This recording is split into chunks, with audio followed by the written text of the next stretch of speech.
Hey everyone, welcome to High Energy Girl. Today I'm super excited to have Lisa Talev on our show. And Lisa is a holistic healer, massage therapist, energy worker, wellness coach, and a Reiki practitioner. That is awesome. I'm super into the energy work and I cannot wait for you to hear our awesome conversation. So let's go say hi to Lisa. Welcome to High Energy Girl, a podcast helping women to age stronger because it is never too late to get fit, be strong, and feel sexy. I'm your host, Tracy Gluheich, health coach and personal trainer and founder of highenergygirl.com. Each week, we will either have a guest interview, which will provide you an actionable tip to help you age stronger, or I will do a solo episode that we will have a fun challenge for the month. Please also join our Facebook group, High Energy Girls. Looking forward to seeing you on the inside. Hope you enjoy the show.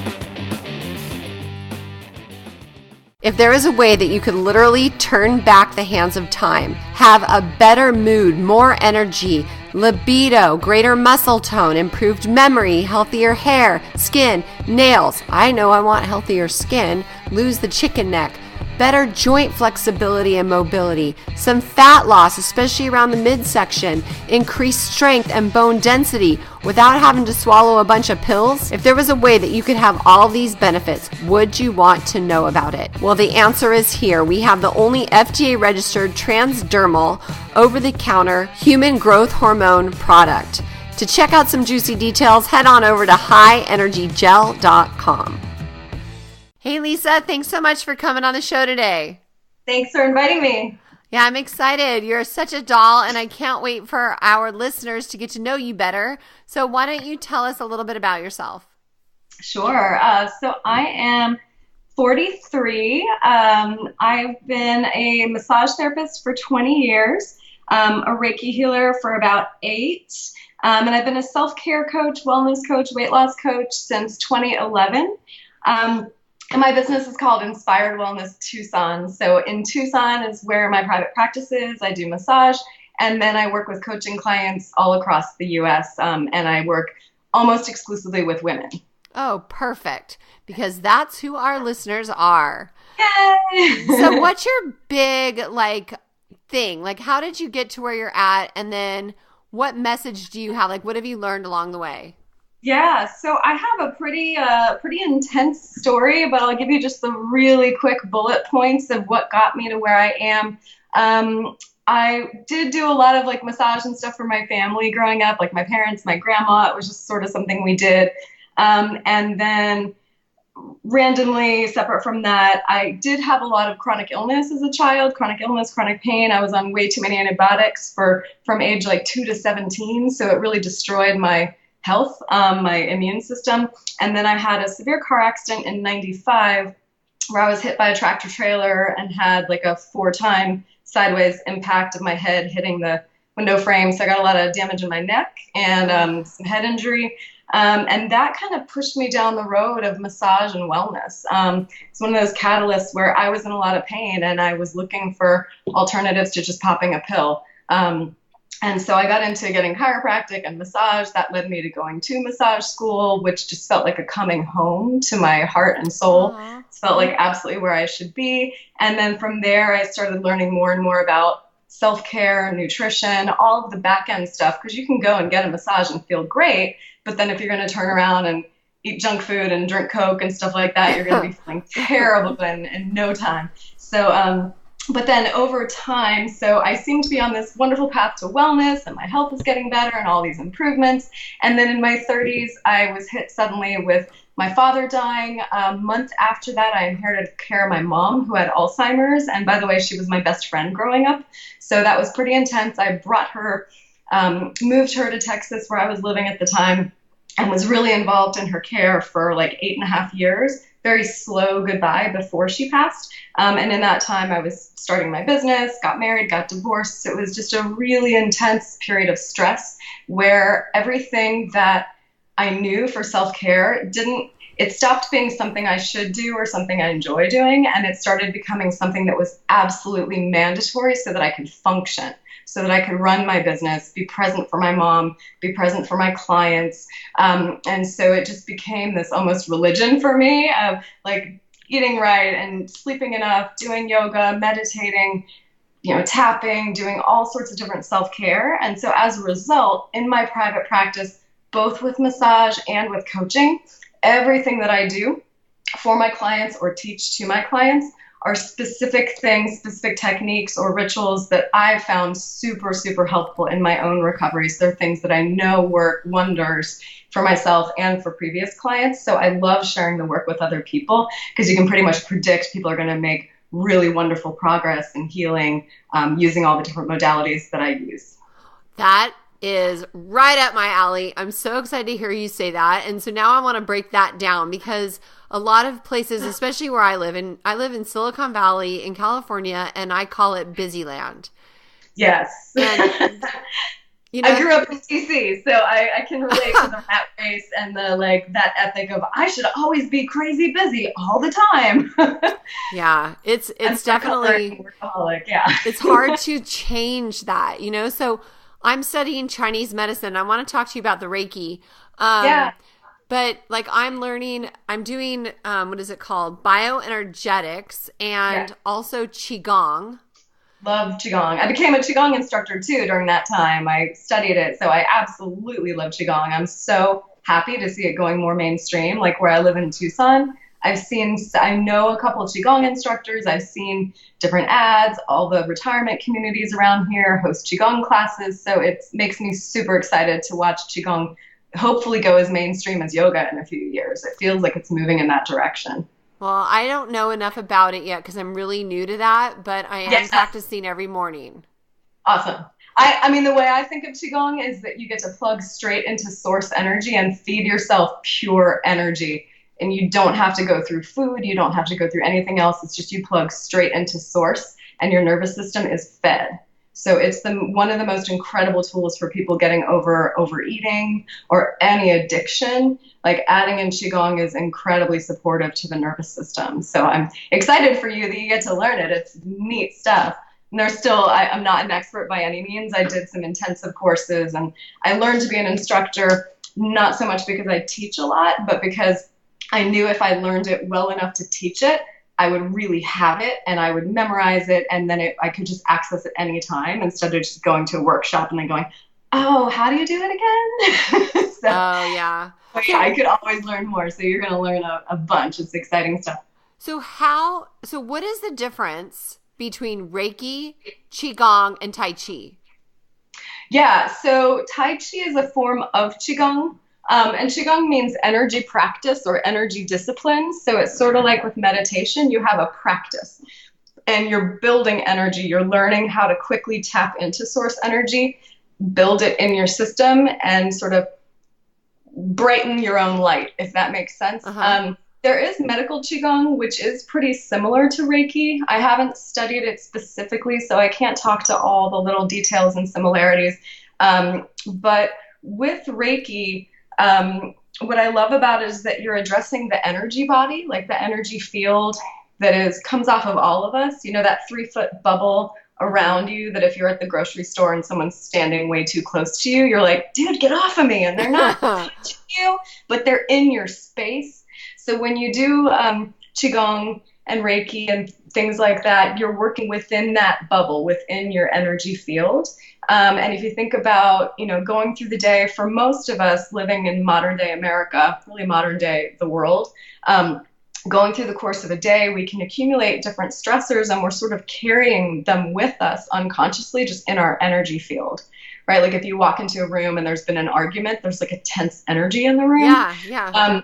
So if you struggle with anxiety, depression, things like that, like the field around you is going to resonate with that vibration.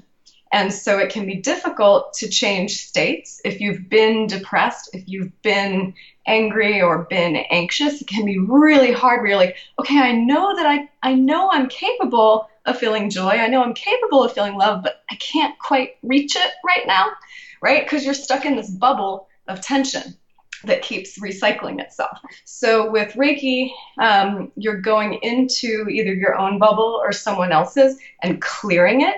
and also giving them an infusion of pure life force energy. So it's like the energy coming off the sun. Some people would say it's like mama love energy, where it's just this pure, unconditional love that envelops you and refreshes, just how you feel. So it's this wonderful love feeling that can clear out the junk and just refresh where you're present once again. You're taking in the fresh energy, and it allows you to choose, okay, I'm going to switch into this other way of being because you've cleared out the vibration that was keeping you stuck. I love that.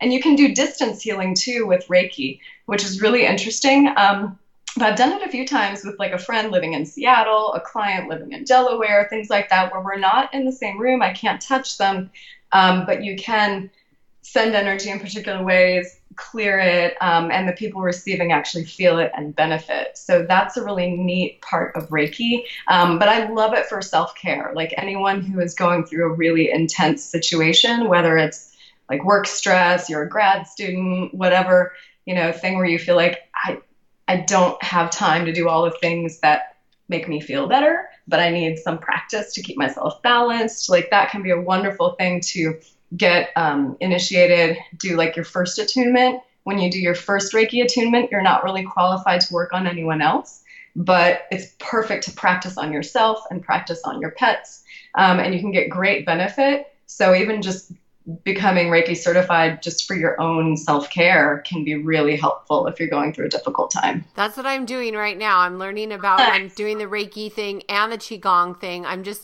So here's my question. This is what I've learned, and tell me if I'm right or wrong. So when you can do distance healing, is that called quantum entanglement? I'm not really familiar with that term.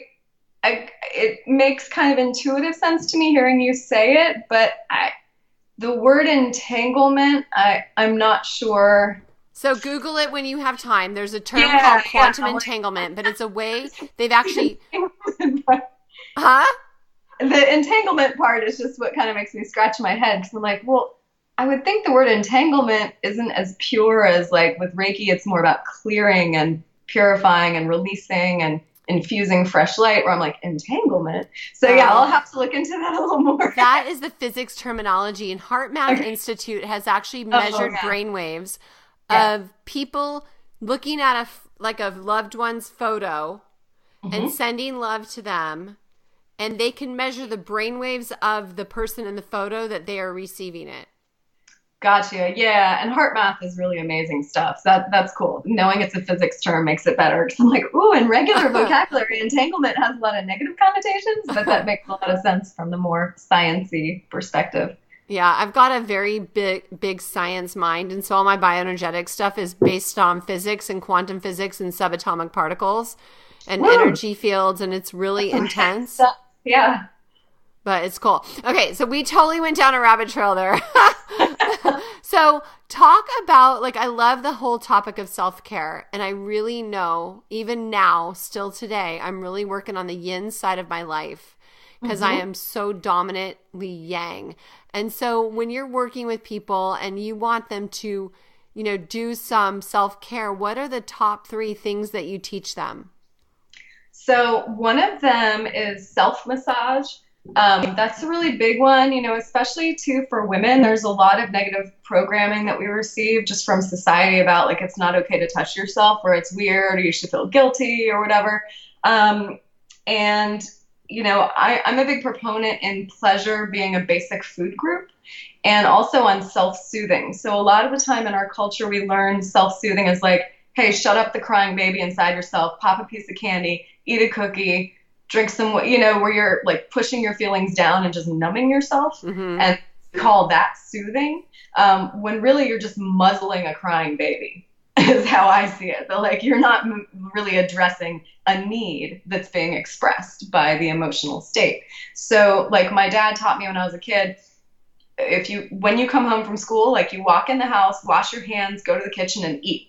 Right. So I was programmed for overeating, you walk home and you wash your hands and then you make a snack. And so when I was retraining myself to get myself out of those old patterns, I said, okay, well, instead of washing my hands and going into the kitchen, what if I go into the bathroom, wash my hands and feet, and give myself a really yummy foot massage for 3 minutes, that just that simple ritual of a foot massage at the end of the day, like how Mr. Rogers comes home and he takes off his business suit, he puts on his cardigan and his slippers. Like, we really need to change state of like, okay, I'm on vacation from work. That doesn't mean I'm going to binge on brownies because I was stressed out at work. That means I'm going to pamper my body, remind myself I have a body, right? And when you do massage to your lower legs and feet, it's very, very grounding. So like on the subject of Reiki, it activates the root chakra that connects you to the most basic needs, creature comforts. And if you're dealing with financial stress or feeling like, I don't know how I'm going to get everything done that I have to get done, grounding into that first chakra can really help you just feel like, it's okay, I'm here, I'm going to get it done. So I'm a big proponent on, like, as soon as you walk in the house, do something pampering for yourself, but especially like foot massage that's going to relax your whole body. Number 2 would be aromatherapy. Whether you use essential oils directly on your skin or diffuse them in the air, it's not just a pretty smell. It's not the same as sniffing a petroleum-based fragrance or a perfume. You're actually getting medicine from the plant extracts, the essential oils, and it can bypass the thinking brain and go straight to the emotional center. So if you're feeling anxious, agitated, worried, scared, angry, whatever it is, if you're having a hard time reasoning with that emotion, if you turn to an essential oil, put like a juniper on your pulse points or chamomile or lavender or whatever oil would be appropriate, that can calm you down like instantly without having to talk yourself down. You just suddenly feel better. It's like switching the station on your radio dial. So aromatherapy would be number 2.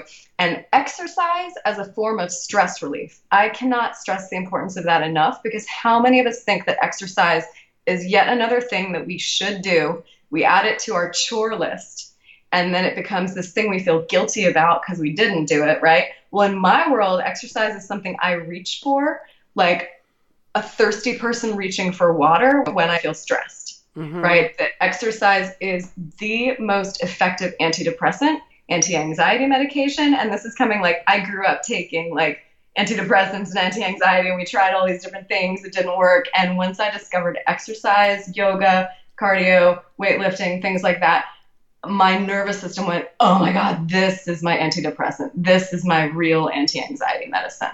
So I cannot stress the importance enough of, you got to think of exercise as a vacation from your stress. It's a vacation from your everyday life. And you get to take a time out, really honor yourself, and focus on recycling your energy, deciding which emotions you want to flush out. If you're pissed off, you can work really hard. If you're feeling tender and sad, you can, push a little harder to get a good endorphin buzz. So there's so many ways that exercise can be used for self-soothing, and not as like yet another thing on your to-do list. So those, I think, would be my top 3 right there. I am okay. So I want to go backwards and then work to the first one. Yeah. So I'm with you on the exercise. I mean, that's my happy place, is the gym. Right. I love it. I look forward to it. And I always tell people that if you don't love your workouts, then you're doing the wrong one. Absolutely. Like, find something, try different things to find what you love doing.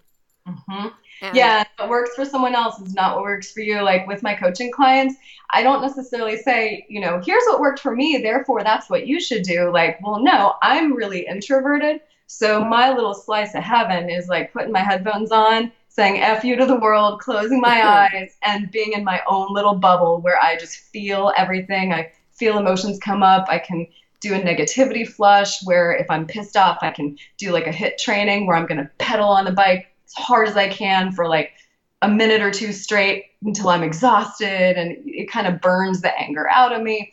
Now, one of my other clients might say, that sounds like a slice of hell. I don't want to be alone with my emotions. I want to go to a class where the teacher is pumping me up and my classmates are making me feel happy and we're sharing a giggle and it feels like a big party. To me, I don't want to have to work my schedule around what time the class is going on. So it's really, it's all right. None of it's wrong. It's like, figure out what feeds you, figure out what feels like a catharsis for your body, feel what feels like fun and joy and playtime and do that thing, whether it's dancing or swimming or hiking or jogging. One of my other favorite things to do is, call a dear friend who lives in another city. Hey, you want to take a walk with me? And they go on their hiking trail, you go on your hiking trail, and you get to take a walk and talk, and the time flies by, and you've gotten to connect with an old friend, and you've gotten your exercise both checked off at once. Oh my gosh, I've never heard that idea. I love it. Oh, it's one of my favorite things. I guess I made it up. I figured so much of the time, anytime I think I made something up, I realize there's like at least 1,000 other people in the world who come up with the same ideas. So I don't know how many other people out there do it, but I love doing that. I've got a couple of dear friends in Austin that when we catch up, it's like, oh, it's Saturday afternoon. I want to go take a hike. You want to go take a hike? Great. We'll go take a hike on our respective trails, and we get to talk and catch up and, ultimately just have a fun time where it feels like we're hiking together. Oh, Lisa, that's genius. I love it. I'm going to steal it, okay? Oh, absolutely. Please feel free. And then essential oils, okay, that I know a lot about health and wellness, but that is one thing that I have never allowed myself to take the time to learn about. And I know that it's really important. So I like how you said to put it on your pulse points or into a diffuser.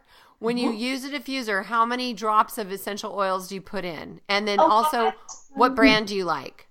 Yeah, I like a few different brands. I don't like to be too loyal. I have a secret hatred of all things MLM, like the multi-level. I don't like when companies make you jump through a million hoops and play their little games. I'm like, look, I just want a product that's good quality that I like.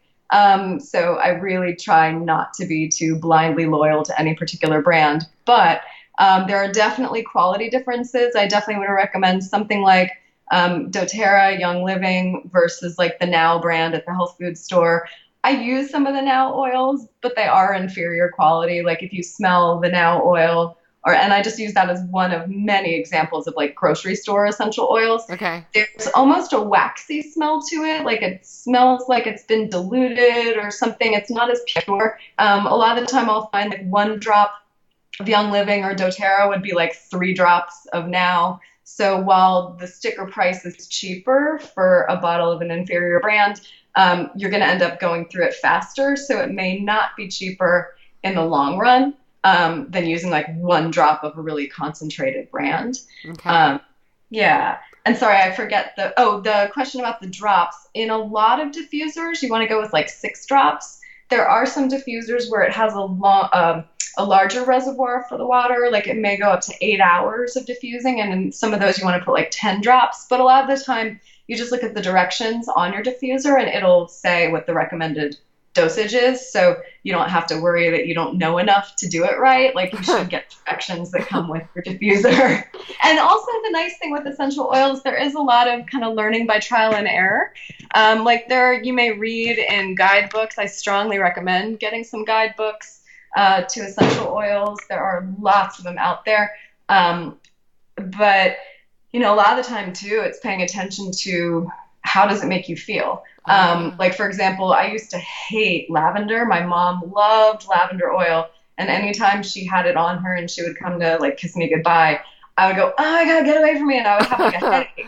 And when I first started doing massage, I would sort of cringe when I would check in with the client and say, what kind of essential oils do you want today? And they'd say, oh, I love lavender. And I was like, and so I started going, okay, I'll put it in your blend. And so I would add in like some chamomile and peppermint and other things so that I could tolerate it. But what's interesting is over time, I desensitized myself just because I read and learned more about lavender and all the various benefits. Like the benefit that got me was burn healing. When I was working in a spa, I got a really nasty steam burn all across my fingers from opening the steam tent the wrong way. Won't waste time talking about that, but I was doing a body treatment for someone and there's a pot of like boiling water that you attach around the steam tent so it's steaming over the client's body.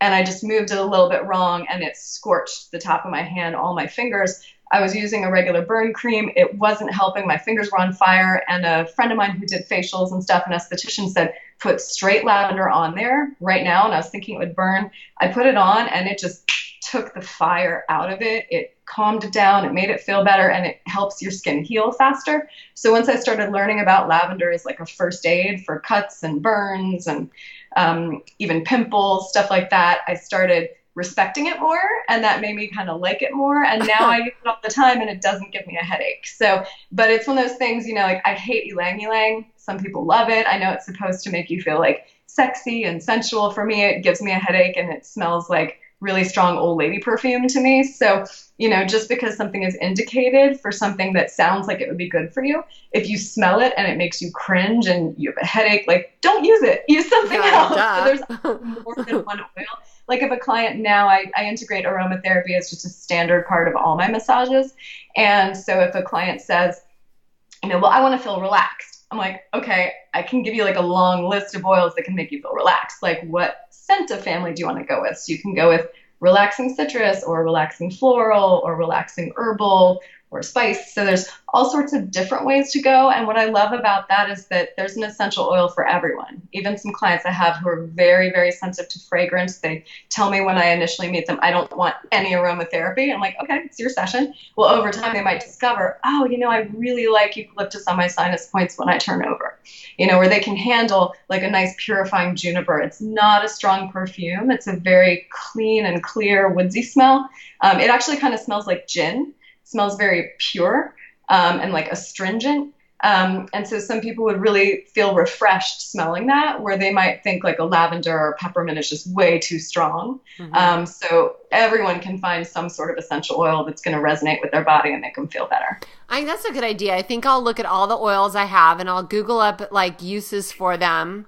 Mm-hmm. And, indications. Yeah. Indications is a good word to type in because that'll tell you all the different conditions that it benefits. Okay. And contraindications is good too. Something important to know about essential oils of citrus is that if you were to put them like straight on your skin and go outside in the sun, they can actually make you burn. So I had used bergamot, which is like the smell of Earl Grey. It's a lovely Italian citrus smell. I had used that as a perfume when I was going out to an event in Austin. I'd put it on my pulse points on my wrist and behind my knees and a little bit on my hands. And it was still sunny out. It's one of those days where in the summer where the sun doesn't set till like 8:30 at night. And so we're like 7 p.m. outside on a rooftop thing. And when I ended up having like brown marks on my wrist and hands and the places I'd put the citrus oil, it attracts more sunlight and can burn your skin. So you want to look at contraindications, like don't put a bunch of citrus oils on yourself before going in the sun. If you're using something really concentrated like cinnamon or oregano that's very, very strong, it can kind of burn the skin if you put it straight on. So you definitely want to mix. There's several different essential oils you'd want to mix with oil before putting them on your wrist or arms or whatever. So just things like that. You want to get a general book that has some guidelines so you can just make sure that you're not going to, accidentally injure yourself in some way using them wrong. Yeah, and now you know why it's so complicated, why I haven't gone down that trail yet. Yeah, for sure. But dipping your toes is good. Diffusing is good. You're not going to get a sunburn if you diffuse bergamot oil in the house. Okay, well now I have 2 diffusers, so I think I'll keep one in the family room, kitchen area, and one in my bedroom. Well, and the one in your bedroom, lovely blend I recommend for sleepy time is if you mix chamomile and vetiver. It's really grounding. It's really calming, kind of slows your brain down, just helps you get ready for sleep. You can even do like chamomile and eucalyptus if you have allergies, you're prone to snoring. And a great thing if you want one in your office. I like having one in my office if I'm working at the desk for a particular project. And I like doing like lemon, rosemary, and lavender, things like that is just kind of perky and helps me concentrate and stay focused. Rosemary is wonderful for mental focus, mental clarity. And lemon is just like uplifting, happy, cheerful. So it's really nice to have that in your office just to help you stay focused and positive. Wow, that's awesome. I can't wait to like read the show notes so I can actually implement all this stuff. You've given me so much to chew on, and now so much that I forgot what your first tip was. Exercise. No, that was the third one. True. Because we worked our way back, but because I really wanted to open up. Yeah. Self-massage and like foot massage as soon as you get home after a long day at work. So just using your hands. Using your hands, like if you sit on the edge of the bathtub, soak your feet for a couple minutes, get a yummy smelling body wash kind of thing. And suds it up. You can massage into your feet. You can dry them off then, and then do either like an aromatherapy blend with oils or just a lotion that you like. A lot of the time, having like a peppermint lotion on your feet can be really nice, just kind of tingly and refreshing. And yeah, you can just work into the points of your feet. When you massage your feet, even if you don't know all the reflexology points, you're still stimulating them. So the hands and the feet and the ears are all really, really rich in reflex points, where you can affect the entire body from rubbing hands and feet and ears. So those are, when you're massaging your feet, getting in really thoroughly, your whole body is going to feel more relaxed when you're done. So my husband and I almost every weekend, like we don't go out to dinner because I'm like kind of a food Nazi now. And but we go and get Chinese reflexology. Do you have any of those places in your area where it's like $25? We do. I actually haven't been here in Tucson since I lived here, but I grew up in the DC area, and my sister still lives in DC. So it's been our tradition whenever I go visit her that we go to the Korean spa, like in Arlington. And they have this incredible place called Spa World, where it's like this enormous like mall of like all these different temperatures of pools and hot tubs and the ice room and the amethyst crystal room. And if you go upstairs, they have the treatment rooms. And I got a reflexology session in there from an old Korean man who didn't speak any English. He was amazing. It was the day after my high school reunion, like my 20-year high school reunion. And so all the night before, it was like 6 hours straight that we're in a crowded bar where it was very loud. And the only way to talk to each other was to like yell in each other's ear. So I have lost about 30% of my voice just from like shout talking the night before. And I guess the guy had heard I was a little bit raspy, and he's doing the reflexology and everything is feeling good. And then all of a sudden he digs in really, really hard to the very front of my ankle.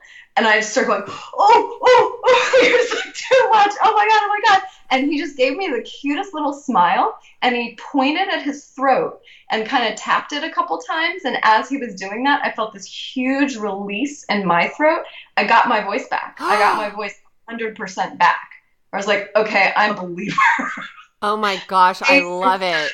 So yeah, you're reminding me that I need to take advantage of all of these foot massage places in Tucson that we have, because reflexology is pretty awesome stuff. That's great you guys have that ritual. Oh, it's such a great ritual, and we both enjoy it, and we both are like, it's just the best thing. Like, I love it. So that's like our little date night. Guilt-free. It's the best guilt-free trip. Like, right? Like, you're not going to be like, oh, I shouldn't have done that. Like, oh, I know.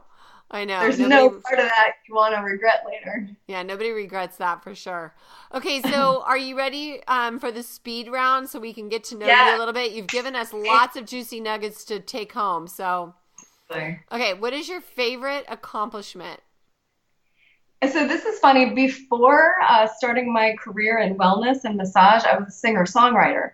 And, I did it as an amateur. That was one of the reasons I moved to Austin, was to pursue singer-songwriter stuff. But when I was in San Francisco before moving to Austin, I got to record with a couple guys there. And one of them took my song and remixed it into this drum and bass track. He had me lay down the vocal track, and then he totally changed it, chopped it up and stuff. And so I ended up being featured on his album, and my little yay, I made it thing was getting the vinyl record sent to me with the label. It was like a Warner Brothers label, and getting a check in the mail from Warner Brothers as like a royalty for my vocals. That was like, woohoo, I have officially recorded something. That's so cool. Love it. It was neat, but it was definitely kind of funny because, it's like a acoustic singer-songwriter stuff, and then he turns it into this totally like electronic drum and bass track. So it was something I never would have recorded on my own, but it was just fun and neat to hear my voice on an album, and I got to do some guest vocals on a couple of other things. I didn't get any other checks in the mail from record labels, but I got to be on a couple of other little albums just doing featured vocal stuff here and there. So that was fun. My cousin went into the record shop in Florida to buy a copy for himself, just as a souvenir of how neat that I get an album with my cousin's name on it. And he said, hey, do you have that track featuring Lisa Talev? And I goes, oh my God, I'm in love with her. And he goes, well, that's my cousin. He goes, no way. So I was like, yay, my one little accomplishment with music. But yeah, it was fun. And then the funny thing is, once I really got into my career, running my own private practice and putting all my creative energy into, massage and coaching stuff, it was like I had just no more creative impulse left. Like at the end of the workday, I didn't have this pent up need to create and this pent up frustration that I had had when I worked office jobs. Like I just felt so thoroughly fulfilled at the end of a workday doing what I do now that I just kind of didn't have that fire in my belly anymore to write music. So hopefully I'll write again at some point, but my life has just been like, yeah, it's fun to play songs you've written and you can do that for fun. You can play the occasional party, but like I'm not putting a lot of energy into songwriting right now. I've really been putting a lot of energy into, serving my clients, developing programs, and just when I moved to Tucson 2 years ago, I went from having a really successful private practice in Austin to starting over again from zero. So that was really intense with getting here going, oh, I have no clients, no appointments on the schedule, and no one knows how good I am. So when I go to a networking meeting, I'm just another massage therapist and I have to prove myself. So that's kind of taken all my energy since I got to Tucson of just like marketing myself and meeting people and making new connections. But yeah, I am getting to play at a New Year's party. So hopefully I'll be able to integrate the music back into my life at some point once my practice is really solid here in Tucson. Yeah, that sounds like a really fun, both of those career paths. Like I love massage. That's like my thing. So, okay. So what about your guilty pleasure? Okay, I love my hot tub. And it's a guilty pleasure because I live in the desert, and so part of me was like, oh God, should I even be getting a hot tub? That's so wasteful because you do have to change the water out several times a year. It's like a little over 300 gallons each time you fill it. And so I really, kind of struggled with that because I try to live an eco-friendly life.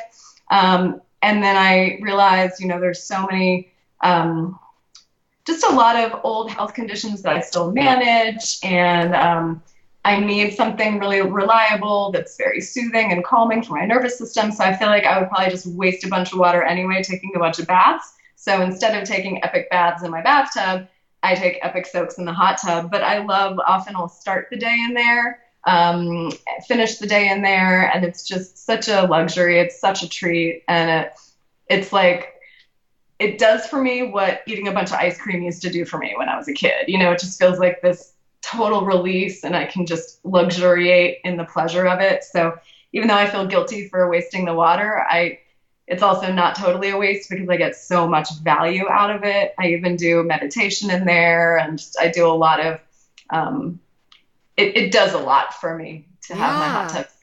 Well, and also too, because, if you have thyroid issues like I do, it's really unhealthy to soak in the typical hot tub that's full of chlorine and bromine is terrible for the thyroid. So I did a little research, and I use the soft soak system that's basically hydrogen peroxide based. So it's an odorless experience. It's like a big, lovely bathtub.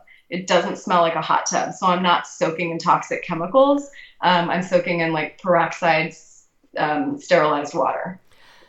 Oh, that sounds much healthier. I'm in the dental space. My day job is dental sales, and they use these wipes that are totally like toxic where they have to wear gloves and masks when they use them to clean, right? And I found this one that you can use that you can actually put in your mouth. It's safe, but it still works, and it's hydrogen peroxide.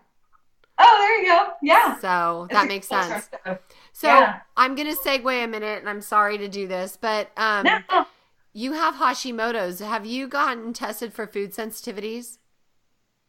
I have, but I've had some sort of frustrating experiences with that actually. I've done a few different food allergy tests because I know for a fact I have a lot of food sensitivities, and I've unfortunately had to learn them through trial and error, and establishing patterns of like, oh wow, every time I eat this happens.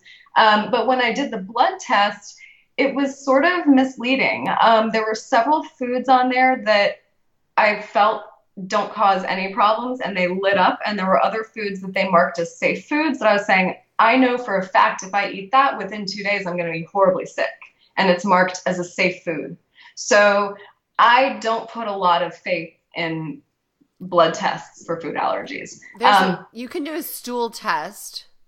Oh, neat. Yeah, And that would be interesting. the stool test, I believe, is like the gold standard. Okay. So, but a lot of Hashimoto's comes from food sensitivities. A lot of autoimmune disease comes from food sensitivities, Mhm. especially like gluten is really bad. It really creates a Yes. lot of gut permeability.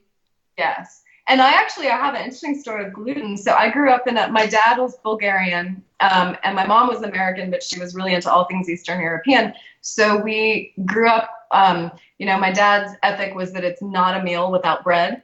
We all grew up eating lots of gluten. And there were all these health problems in my family. And so a friend kind of gave me a nudge a few years ago back in Austin. He's like, I think you really need to follow a gluten-free diet. And I was going, oh my God, I already have so many foods I need to avoid. I did not want to hear that. But he really persuaded me, where he was telling me about his chronic knee pain.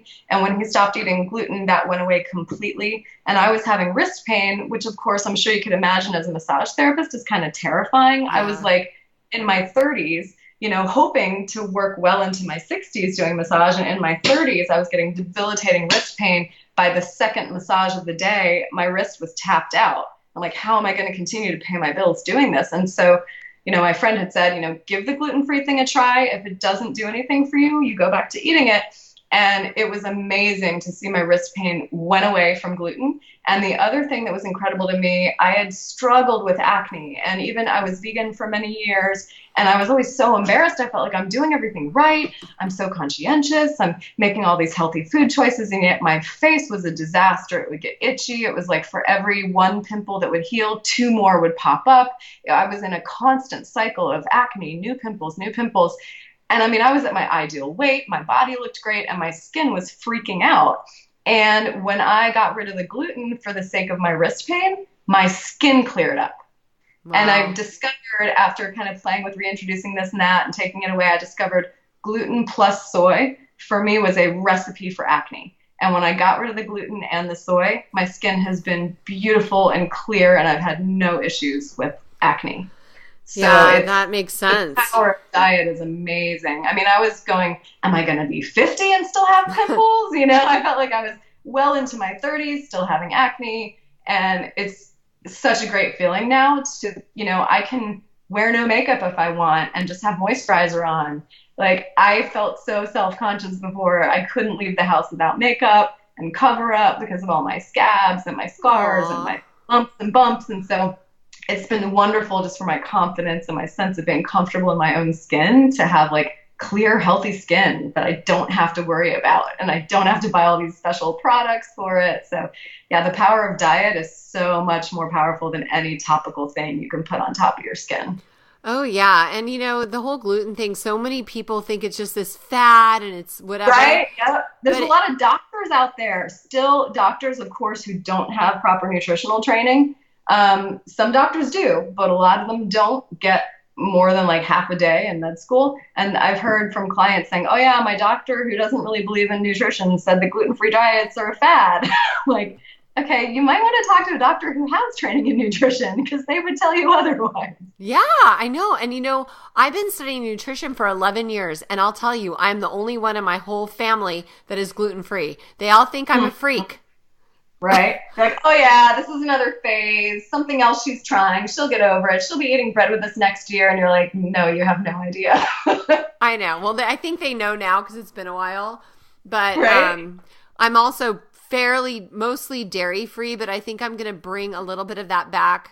Long story, but right now Yeah. I'm just totally like I would do. Yeah, it's a long story. I'm going to do some raw milk homemade yogurt with. It's complicated. You'll be if you follow Yeah, me or yeah. you see me. I think you joined my Facebook Oh, group, so you'll see what I'm doing. But well, it's I like what you're saying too, just because so many people think that it's like, oh, well, I've gone dairy free, therefore I have to be dairy free forever. And it's so good to remember, like, our bodies are unique, our bodies are always changing. Something yeah. that worked great for you 10 years ago may not be good for you anymore. Something that you were allergic to 10 years ago may now be a safe food. So you always do want to keep doing little controlled experiments to figure out, well, what makes me feel optimum?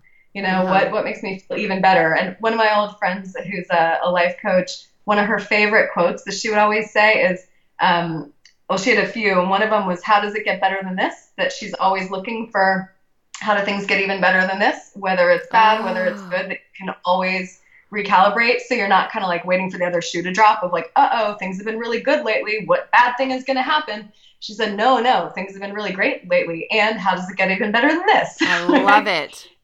So it's really exploring and figuring out, how much you can expand into feeling good, and what things need to be cut out and what things can be reintroduced. Yeah. And once really, truly, the gluten one is the one, in my opinion, everybody should be off of no matter what. And then once you heal your gut from all the damage that it does, then you can start to reintroduce foods, right? So.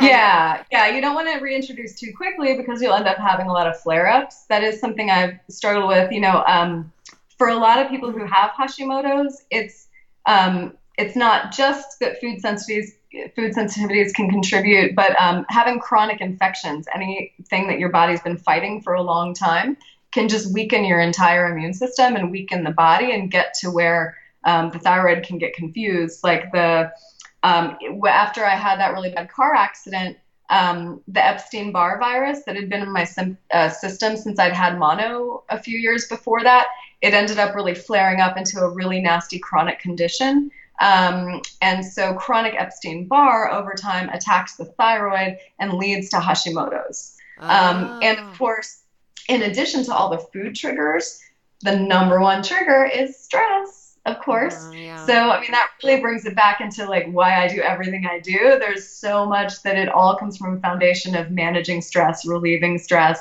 reassuring the body, even though it's dealing with stressful stuff, that you're safe, you're okay. That's critically important because the nervous system and the immune system work hand in hand. And when there's an alarm set off by the nervous system saying, oh my God, it's not okay, we're under threat, the immune system becomes compromised. And so, dealing with, growing up for me, both my parents had PTSD. They were wonderful, kind people. They're very intelligent, but they had each had their own massive traumas in childhood and young adulthood and things like that had rewired their brains, and they weren't very able to manage their emotions well. So my mom had a lot of panic attacks and anxiety. Her general default state was, oh no, and that's like the great impersonation of her voice. And my dad, who was a Bulgarian immigrant, he was very prone to anger and rage, because the instinct that we feel when something feels unfair, the human instinct is to react with anger, like, damn it, that's not fair. And it can get worked up when we feel injustice. And my dad had just witnessed a lot of injustice to the world, so he was very sensitized to see injustice everywhere. So I'm kind of growing up with this one influence of panic and fear in one hand, and then anger and rage on the other hand. And so for me to learn how to regulate my own nervous system to be in a state of calm, like, how do you do that if neither one of your parents knows how to do that? So this sort of lifelong learning of just being drawn into, how do I think like a happy person? How do I calm myself down? How do I balance myself? If your natural state is imbalance, dedicating your life to learning how to cultivate a state of balance is a worthy endeavor. So a lot of that stuff, but dealing with the chronic stress and chronic pain and injuries and all these things, like over time, it can wear you down. And so a lot of women, by the time they have their second child, or after dealing with the death of their parents, or just various things that, a lot of us go through, but a lot of the time having your second child is going to intersect with being in the busiest time of your life, where there's more work stress and there's more pressures coming at you from all angles. And so a lot of women end up becoming hyperthyroid or having Hashimoto's because they're just heaping so much stress on themselves that at a certain point, the body just breaks down. It doesn't have the energy to keep up with the constant emergency signals being sent by the nervous system. Yeah, that makes a lot of sense. I never thought about it in those terms, but that really does make a lot of sense. Yeah, and it's, the body needs energy to heal itself. And so when you have an ongoing underlying infection like Epstein-Barr or herpes virus or all these different conditions that are so common in humans, over time, that's going to wear you down. And if you add to it a stressful job, not working, not sleeping enough, starting your own business, having kids, things like that, each thing you pile on there can be another straw that could break the camel's back. So really what we have to do, it's not so much saying, oh, shirk all responsibility so you can have stress-free living, but it's like really figuring out, like, choosing your battles, choosing your stresses. Is this thing that causes stress a worthy place to, like, is it a battle worth fighting? Or is it just something that's going to drain your boat? And how could you put your energy to better use, you know, creating a more balanced life? Yeah, I like that. I like that drain the boat thing. And also what I've heard is that to be curious about it and really like ask yourself why you're feeling this way. And is it something that, you know, oftentimes we get this stress response, but by tomorrow it's gone, you know? Mm-hmm. So, well, and so much of the time it's old stuff. You know, when I'm coaching people, I like to remind certain clients if they suddenly are like a 10 out of 10 pissed off because of something just inconsiderate that their roommate did, not thinking, and they're thinking it was like a passive aggressive slight. It's like, okay, no, you're carrying something from the past. Like, you've been triggered by something. Your inconsiderate roommate is reminding you of maybe something that your bullying older brother did, or a way that your parents would pick on you, or something that it's hitting a sensitive place. And so if you're having a huge emotional reaction to a fairly minor stressor, that's a guarantee that this is something about something in the past that's unresolved, that you got to heal that. You got to face that and say, what is it about that thing that was so hurtful, and how can I make peace with it? You know what? Okay, so I'm running out of time and my computer's dying, but I want to have you back to talk about that exactly. So, sure. Like, it will be, after a while, but I would love to talk with you about that more, because I think that is a really good topic that nobody's addressed yet. Absolutely. So, yeah, anytime. I'm happy to do it. Awesome. Well, I enjoyed talking with you so much, and I know that you gave our listeners so many wonderful tips of things that they can apply to their life right away. And I just really want to send you some gratitude and let you know how much I enjoyed chatting with you. Well, thank you. Likewise. And can I give you guys just a little where people can find me? So absolutely. That is, yes, I totally skipped that question, huh? Oh, yeah. No worries. So my Instagram is @InspiredWellnessTucson. It's just written like one word. And Tucson, of course, is spelled Tucson. And my website is just my name, all lowercase, lisatalev.com. It's LISATALEV.com. And finally, I'm at facebook.com/inspired.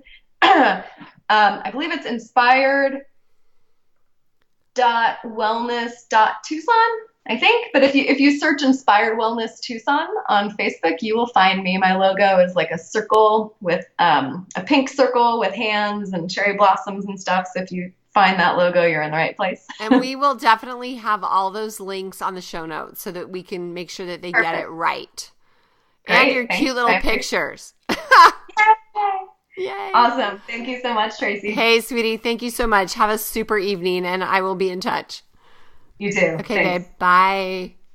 Well, I hope you enjoyed the show as much as I enjoyed talking to her. She had so many little nuggets for you to apply to your life. So I hope that you choose one and get going on it. So if you like this show, please share it with a friend and head on over to iTunes. Give us a rating and review so that more people can find this awesome information and apply it to their life so they can age stronger. Thank you for listening, and make it a super day.